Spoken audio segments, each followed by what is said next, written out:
Olá, aluno! Seja bem-vindo à competência 2 do nosso curso de Desenvolvimento de Sistemas na disciplina de Projeto de Desenvolvimento de Software. Vimos na competência passada o que seria um processo de desenvolvimento, qual a sua finalidade, quais são as suas etapas de forma bem genérica e qual o objetivo, que é produzir um software com qualidade. Nessa competência, vamos trabalhar o conceito de qualidade. Creio que você já tenha bem internalizado o conceito de qualidade, que é algo que atende à sua necessidade de forma efetiva, né? Então você sabe, de acordo com o produto, do seu uso, se ele tem ou não qualidade. Nós vamos só destrinchar aqui como funciona a qualidade para a questão do software. Então nós vamos tratar de dois aspectos. O primeiro é a qualidade do produto e o segundo a qualidade do processo. Lembrando que o objetivo da engenharia de software é desenvolver um software de maneira sistemática, com qualidade, dentro de um prazo e com custo viável. Então esse é o primeiro item de qualidade que um software deve ter, que a engenharia consiga atender o seu objetivo.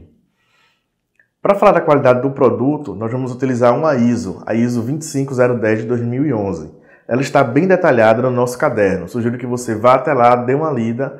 Nós vamos aqui tratar de forma bem sucinta do que fala essa ISO e quais são as características do produto que são utilizadas para se aferir qualidade. Inicialmente vamos falar da qualidade do produto. Então ela possui 8 características que estão bem detalhadas no nosso caderno. Sugiro que após a videoaula você vá lá e dê uma olhada. O que vamos fazer aqui é uma rápida passagem por cada item desse, explicando qual é o seu objetivo.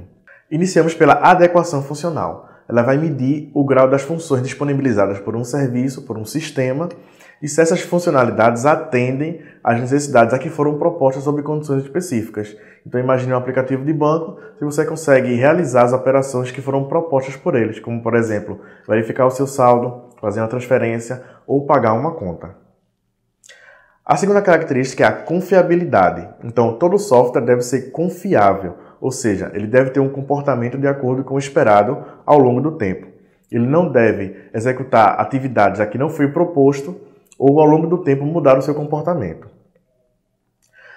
A usabilidade, que é a terceira característica, ela avalia dentro de um sistema os elementos que permitam o usuário entender e utilizar muito bem esse sistema. Então quando falamos de usabilidade, não falamos só de interfaces bonitas, não é isso. Mas é se ele consegue fazer com que o seu usuário realize as atividades propostas de forma fluida. Temos também, dentro de usabilidade, as questões de acessibilidade. Então, pessoas com necessidades especiais devem também ter a possibilidade de usar o seu sistema sem que se prejudique ou sem que deixe de realizar alguma atividade. Usabilidade vai ser tratada de forma mais aplicada em outra disciplina no módulo seguinte. O quarto item é a eficiência de desempenho. Essa característica vai avaliar o quão bem os recursos de tempo e espaço são utilizados. Então, o seu produto, o seu sistema, ele não pode consumir todos os recursos de onde ele está instalado. Então, imagine um computador. Então, eu não posso, ao abrir um aplicativo desenvolvido por você, ele consumir toda a minha memória. Ou um aplicativo de celular. Ele não pode travar o meu celular ao abrir. Então, ele precisa utilizar bem os recursos disponíveis para que ele consiga executar de forma eficiente. Segurança é o nosso quinto item. Esta característica avalia se as funcionalidades e os dados são protegidos com acesso apenas a quem deve ter. Por exemplo, eu só posso acessar a minha área de rede social através do meu login e senha. Então, outra pessoa não pode acessar no meu lugar. Então, isso é questão de segurança. A compatibilidade avalia se sistemas, ou componentes de um sistema, eles conseguem interagir entre si. Então, imagine, por exemplo, hardware e software, certo? No ambiente compartilhado. O seu sistema consegue interagir dentro de um hardware, seja ele um hardware de dispositivo móvel ou um hardware de desktop, de forma fluida. Essa característica avalia esse item. Capacidade de manutenção. Avalia se um software ele consegue permitir mudanças, ou correção de erros sem prejudicar o funcionamento do sistema. Ele avalia a facilidade de se realizar essas atividades dentro de um processo. Como vimos, dentro de um processo temos a evolução do sistema, que seria a geração de novos requisitos ou a correção de erros existentes. Então, esse processo não pode atrapalhar o funcionamento de coisas que já funcionavam anteriormente. Por último, a portabilidade.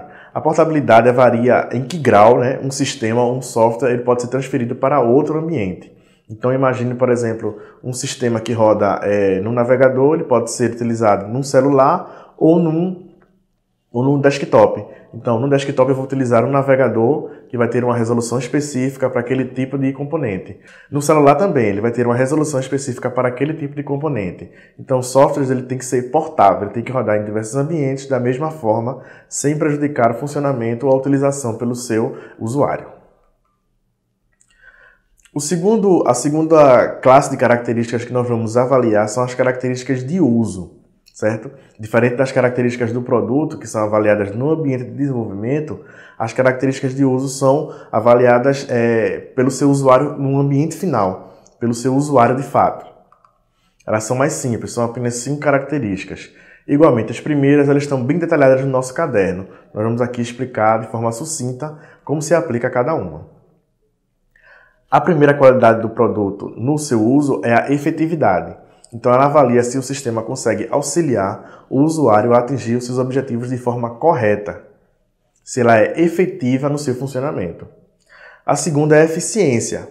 Ela vai avaliar a relação de investimento feita pelo cliente ao retorno proporcionado pelo sistema.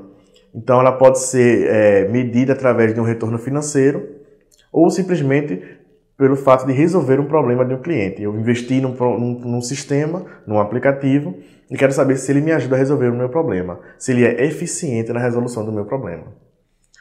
O terceiro item é a satisfação. Então, ela vai avaliar o grau de satisfação do usuário em relação ao seu produto. O quarto item é o uso sem riscos. Ela verifica se o sistema atende os níveis de segurança relativos à pessoa, negócios e ambiente.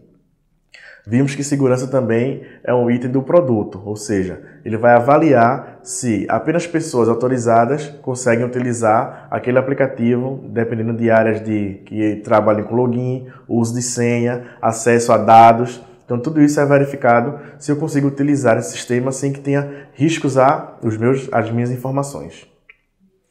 E por último, a cobertura de contexto. Ela vai avaliar o grau de uso do sistema de forma efetiva, eficiente, sem riscos e com satisfação nos diversos contextos a que foi proposto. Então vamos avaliar se dentro desse contexto ele atende aos 4 primeiros itens dentro de um grau aceitável.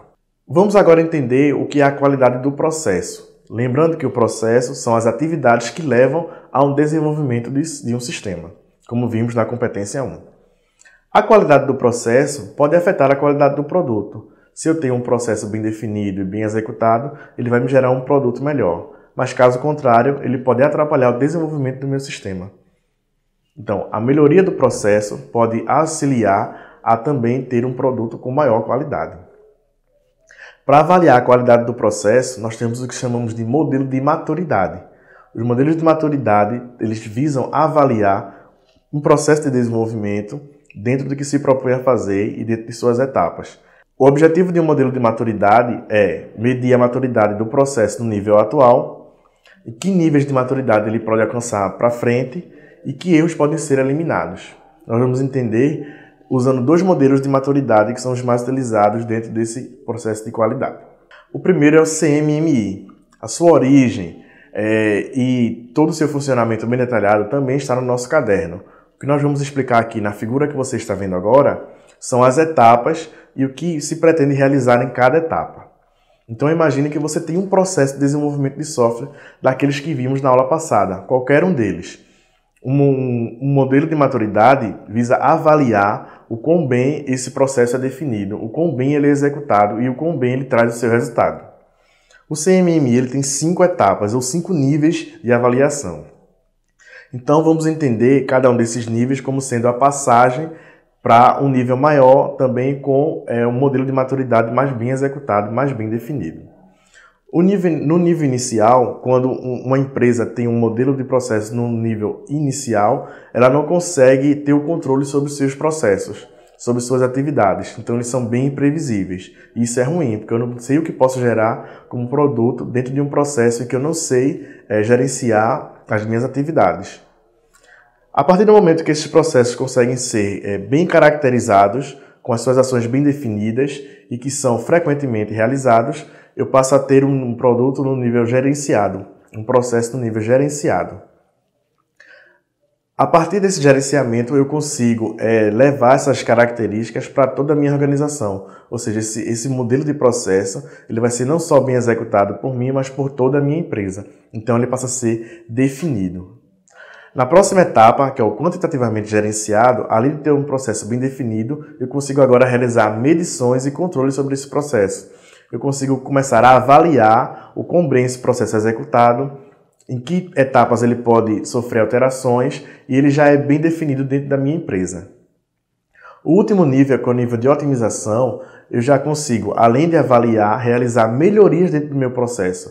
Então eu tenho um processo já bem definido, os meus funcionários já conhecem bem esse processo, eles já realizam muito bem esse processo, e esse processo agora vai passar por melhorias para que possa não só ter um processo melhor, mas um produto entregue também melhor. O próximo modelo que vamos estudar é o MPS, que é um modelo brasileiro para avaliação de qualidade de processo. A origem dele e os seus objetivos também estão bem detalhados no nosso caderno. O que nós vamos aqui é fazer uma comparação ao modelo anterior, que é o CMMI. Como você pode observar na figura, ele tem alguns níveis a mais, em detrimento ao CMMI, que tem apenas 5 níveis. Ele possui 7 níveis. O que vamos fazer aqui agora é uma relação entre o CMMI e o MPS.